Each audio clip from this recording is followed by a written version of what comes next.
Hello everyone, class 9 विषय हिंदी, पाठ संख्या 4 माटी वाली। डियर स्टूडेंट, आपके सिलेबस में 2 बुक हैं, क्षितिज और कृतिका।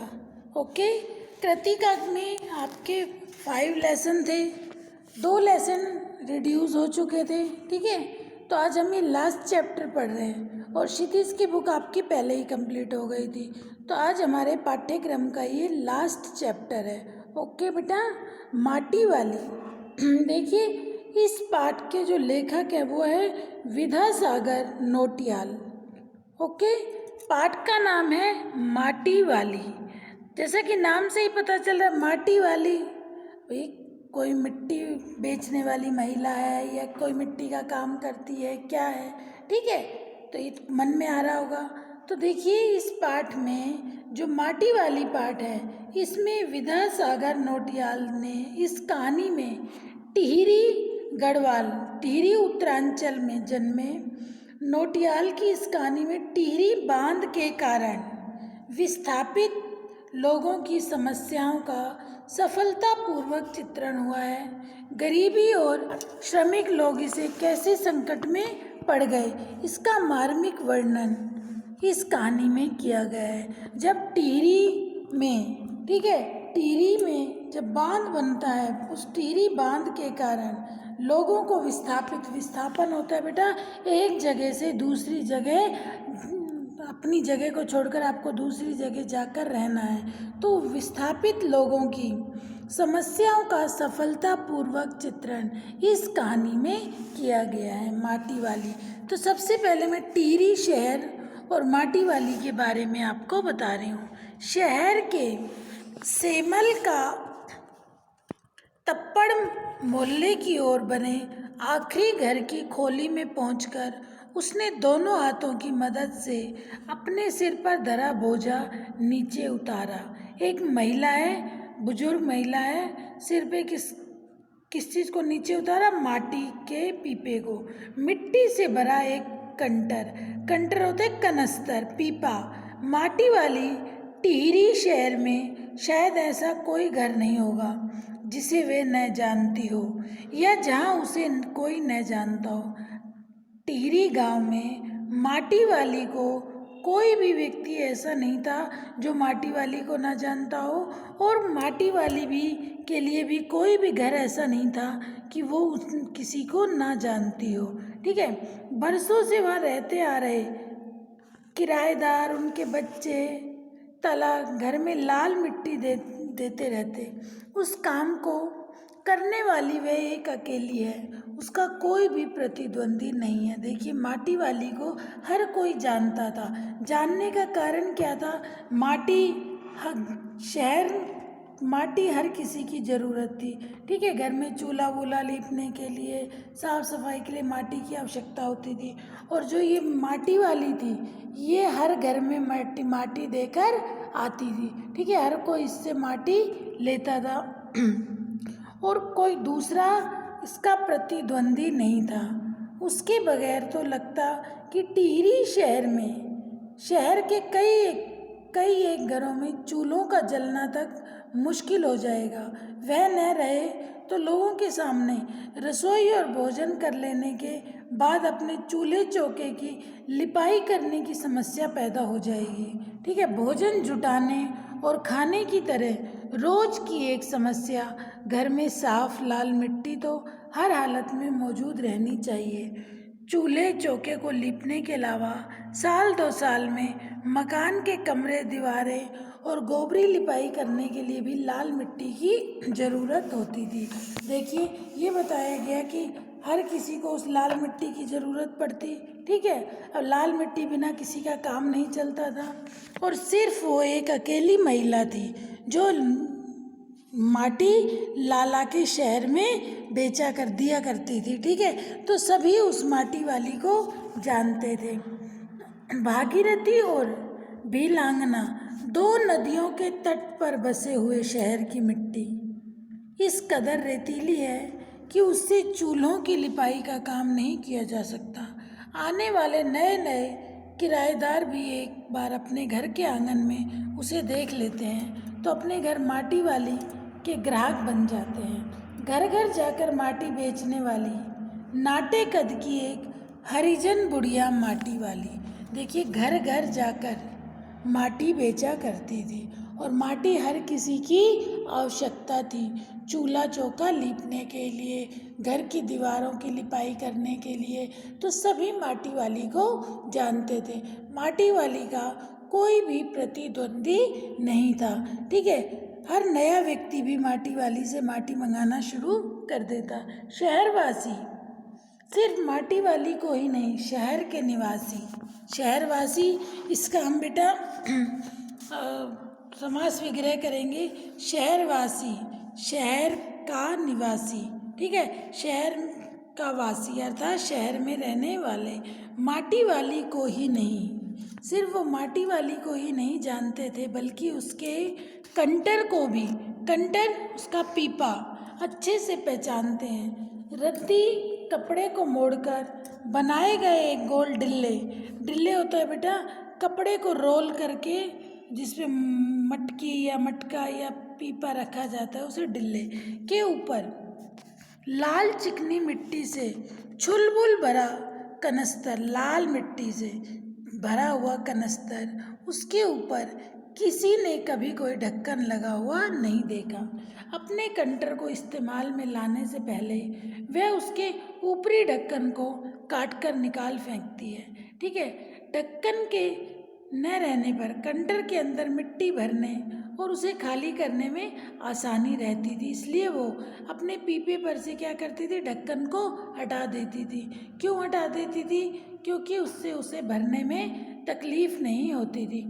उसके कंटर को जमीन पर रखते रखते सामने के घर से 9-10 साल की एक छोटी लड़की कामिनी दौड़ी हुई वहाँ पहुँचती है और उसके सामने खड़ी हो जाती है। क्या कहती है? मेरी माँ ने कहा है जरा हमारे घर भी आना, अभी आती हूँ। देखिए क्या बताया गया कि हर कोई माटी वाली से माटी लेता था।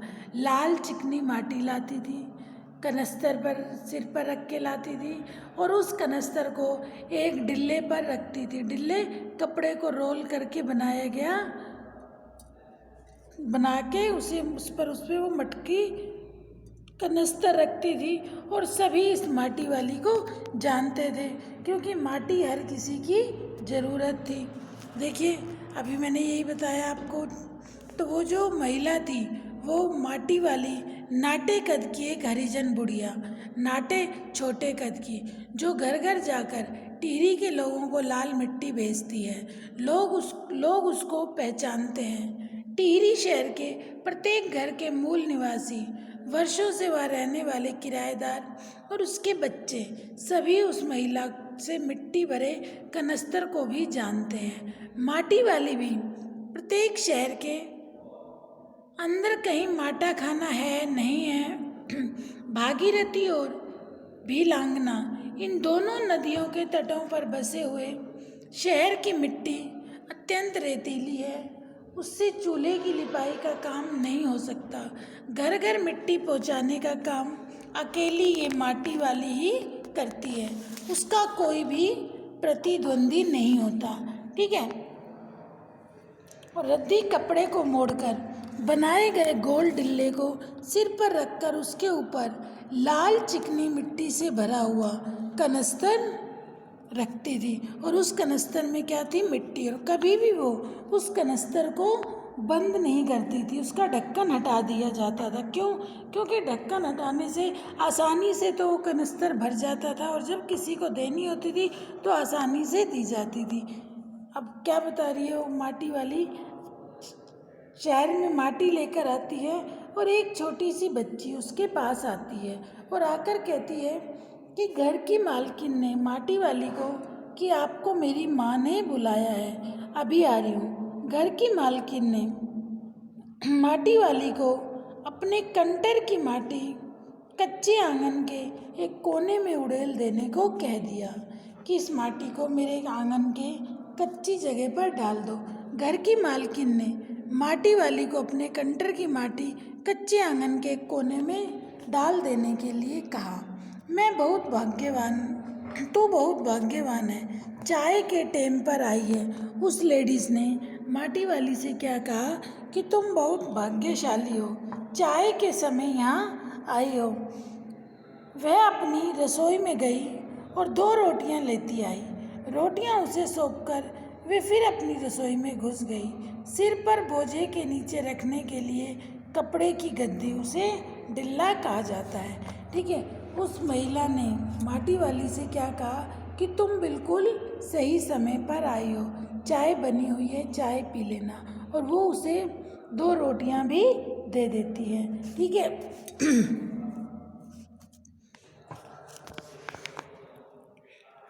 माटी वाली के पास अपने अच्छे या बुरे भाग्य के बारे में ज़्यादा सोचने के लिए वक्त नहीं था। ठीक है, माटी वाली के पास बहुत अधिक समय नहीं था अपने अच्छे हो या बुरे भाग्य के बारे में सोचने के लिए। ठीक है, घर की मालकिन के अंदर जाते ही माटी वाली ने इधर उधर तेज़ निगाहें दौड़ाई, क्योंकि घर की मालकिन ने उसे क्या दिया था बेटा, 2 रोटी। ठीक है, घर की मालकिन के अंदर जाते ही माटी वाली ने इधर उधर तेज़ निगाहें दौड़ाई। हाँ, इस वक्त वह अकेली थी, उसे कोई देख नहीं रहा था। उसने फौरन अपने सिर पर भरे डिल्ले के कपड़े के मोड़ों को हड़बड़ी से एक झटके में खोला और उसे सीधा कर दिया। फिर इकहरा खुल जाने के बाद वह एक पुरानी चादर के एक फटे हुए कपड़े के रूप में प्रकट हुआ। मालकिन के बाहर आंगन से निकलने से पहले ही उसने चुपके से अपने हाथ में थामी 2 रोटियों में से एक रोटी को मोड़कर उसे कपड़े में लपेटकर गांठ बांध दी। साथ ही अपना मुंह यूं ही चलाकर खाने का दिखावा करने लगी। घर की मालकिन पीतल के एक गिलास में चाय लेकर लौटी। उसने वह गिलास बुढ़िया के पास जमीन पर रखा। ले, सदा बासी साग कुछ है नहीं, अभी इस चाय के साथ निकल जा।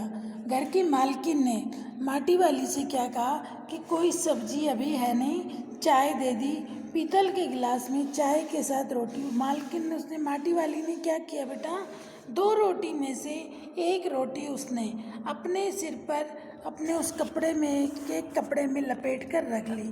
किसके लिए रखी, अपने पति के लिए। देखिए बेटा कितनी गरीबी थी कि उसे रोटी भी सोच सोच के खानी पड़ती थी। शहर शहर जाकर माटी बेचती थी और अपना गुजारा चलाती थी।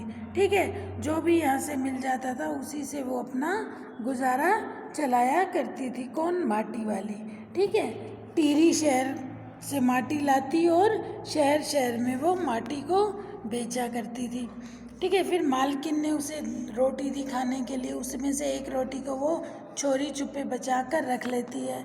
फिर मालकिन ने उसे चाय दी और बोला सब्जी है नहीं, तो चाय के साथ रोटी बुढ़िया खा लेती है। ठीक है, लेकर लौटी, उसे वह गिलास बुढ़िया के पास ज़मीन पर रखा। ले, सदा बासी साग कुछ नहीं है, अभी इसी चाय के साथ निकल जा।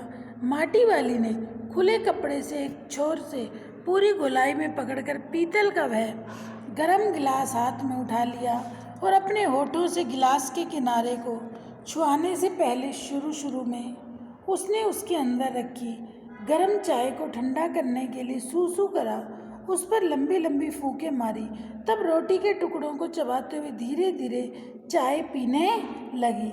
चाय तो बहुत अच्छा साग हो जाती है ठकुराइन। अब वो क्या बोलती है कि ठकुराइन से, मालकिन से, कि चाय तो बहुत अच्छा साग है, अर्थात ज़रूरत भी नहीं है कि रोटी के साथ सब्जी हो, चाय मिल जाए तो भी रोटी खाई जाती है, अर्थात चाय तो बहुत अच्छा क्या है, साग है। किसने कहा ये किसने कही ये बात? उस माटी वाली ने। किसको कहा? मालकिन से कहा। किस मालकिन से कहा? जिसने उसे खाने के लिए 2 रोटी और ये बोला कि चाय ले लो, सब्जी अभी है नहीं। तो माटी वाली क्या कहती है कि चाय तो बहुत अच्छा साग हो जाती है ठकुराइन। वो कहती है कि चाय तो बहुत अच्छी सब्जी के जैसी ही है रोटी खाने के लिए। अब वो उसे बेटा पीतल का गिलास देती है। अब आगे के प्रसंग में वो पुराने बर्तनों पर लेके बातचीत होगी कि पूर्वजों द्वारा दी गई जो वस्तुएं हैं वो कितनी कीमती और कितनी बढ़िया पहले की चीज़ें होती हैं, हमें उन्हें ऐसे ही बेचना नहीं चाहिए। पूर्वजों की गाड़ी कमाई को हमें यूं ही बर्बाद नहीं करना चाहिए। ये आगे के प्रसंग में ये सब आएगा। तो बेटा ये जितना आपको आज पढ़ाया है इसे आप अच्छे से सुनना, ओके। अपनी बुक से रीडिंग लगाना, कोई डाउट हो अपने डाउट ज़रूर क्लियर करना, ओके बेटा। Thank you.